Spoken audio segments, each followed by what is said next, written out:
A good week. I'm lying in bed. I can't sleep. I got this idea, this thing that will not let me sleep, this connection that suddenly showed up in this week's Parsha and last week's Parsha connected. The Torah portion tells us a while back that Moses went out to the desert after his sheep and he saw this bush and in a ukal and it's not consumed by a fire. And he's watching this sight and the bush doesn't burn, but it's on fire, but it doesn't burn. We jump forward to this past week and it says that Moses was at the mountain and the mountain was on fire, but it doesn't burn. I'm saying, wait a minute, what's going on here? This esh enu ukal, it's a fire that's not consuming. The fire didn't consume the bush or a mountain. Now, a mountain is a pretty big fire, right? I start to think, wait a minute. The first time was when God revealed himself to Moses. It's an individual moment between a man who's going to become a prophet and the Creator. The next time, it says, ash, the fire was consuming the mountain in front of the eyes of Israel. Everybody saw it. But it's an interesting emphasis because you could say, why does the Torah tell us it was in front of Israel? Who else was there? It was in the middle of the desert. No, because there was the Erev Rav, the people who were not from Abraham, who are not from Isaac and Jacob, the people who had not been part of the miraculous events that preceded the exodus from Egypt. And those Erev Rav, they're called the mixed multitude, they were there. But perhaps they didn't see the fire that didn't consume the mountain. Okay. But look what happens. It's going from an individual prophetic moment to a national prophetic moment. It's expanding in numbers of people, but even in space. Now we think, wait a second, I remember something. The Torah says, the Midrash teaches us that in the Messianic era, the borders of Israel will expand. And it tells us that the Holy of Holies in the temple in Jerusalem will expand to make the entire city one big Holy of Holies. And the whole temple itself in Jerusalem will expand to consume, if you will, include the whole land of Israel. And then the whole land of Israel will expand outward into all the world. Now, you could say, well, that's a homiletic teaching. It's figurative. It wants to teach us that the Jewish idea and the teachings of the Torah will spread out into the world. That's certainly happened over the couple thousand years of wandering and living and teaching and growing and publishing, etc.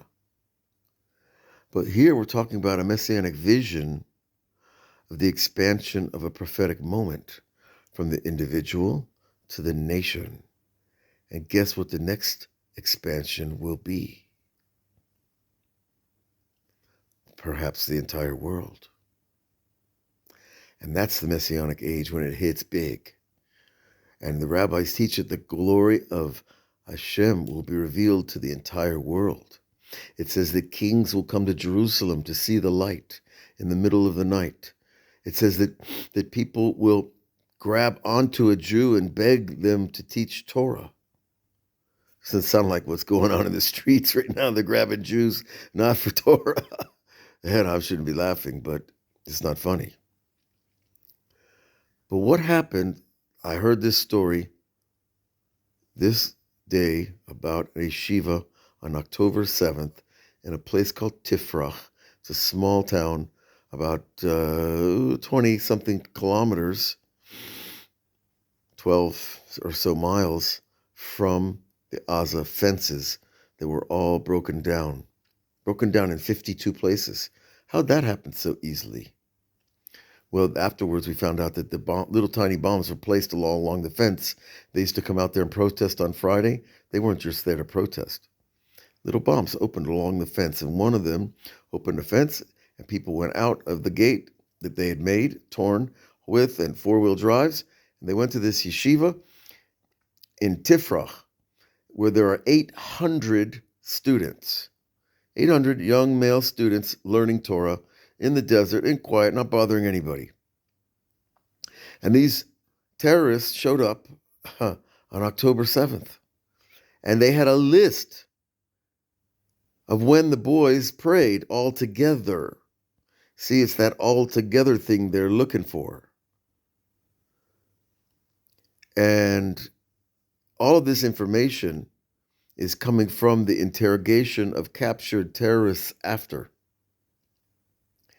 And the story that they told the Sahal, the IDF interrogators, was, we got to the community, we went in, we found the yeshiva, we knew where it was, we knew it was time, all 800 guys are in there praying, it's Shabbat morning, Simchas Torah, the day of the joy of celebrating the Torah, and they're ready with their guns to do what they do.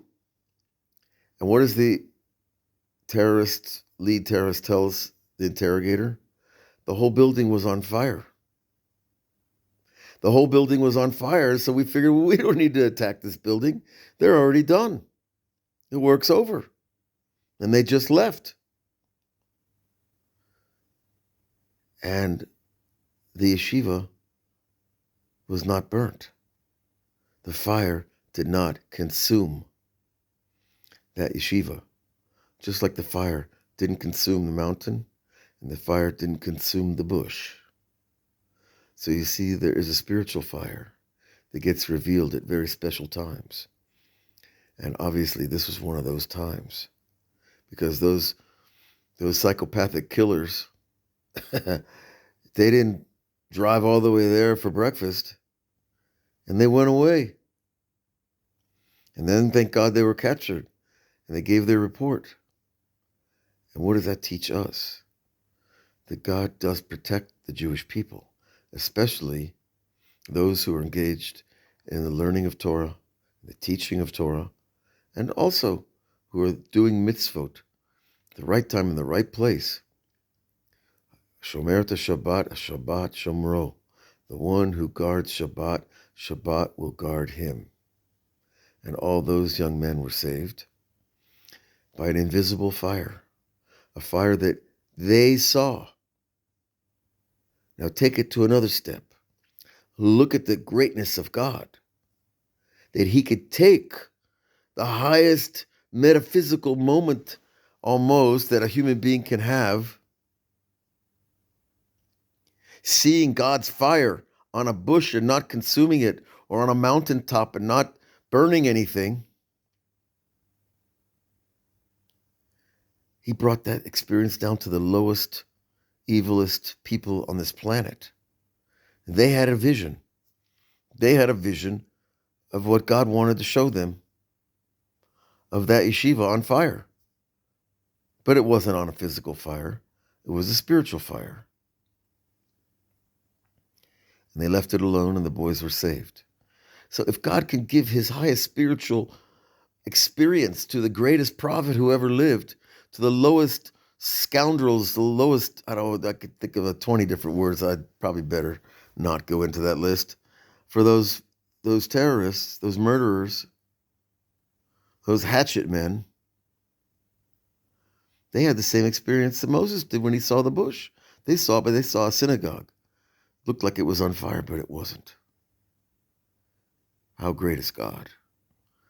That the lowest people can have the highest experience in order to protect the true servants, the true young people.